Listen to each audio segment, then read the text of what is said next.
All right, we're on Don Outdoor Adventures. I wanted to save these gizzards. You know, we talk about gizzards out of chickens, but the pheasant has got a gizzard also. So I'm going to show you how to clean it right quick. So here's the gizzard right here. I already cut it, but you want to cut it.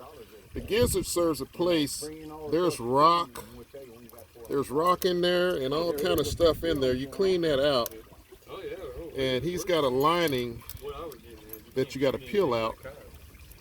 And that right there is what he grinds up his food with. His rock, gravel, all that stuff is in there. And I'm going to rinse it off right quick. Still though, if it's a thing for depredation, if you have them things coming in, tearing up, your problem. And you got a lining here. See that rough edge? If you get right here, there's that lining. You peel it off.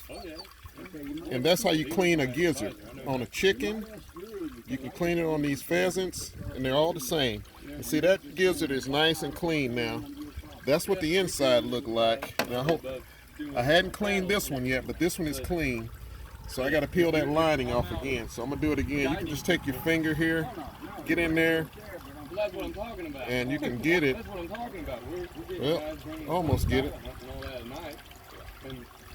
Doesn't want to be stubborn.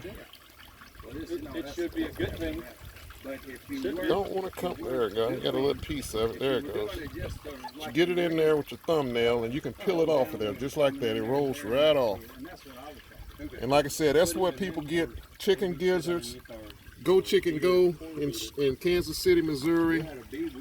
They got chicken gizzards. We got pheasant gizzards. And that's how we do it on Don Outdoor Adventures, showing you how to eat off the land. We got pheasants today. We got the legs, we got the breast, and we're going to have some good old pheasant dumplings later on. We'll see you next time on Don Outdoor Adventures.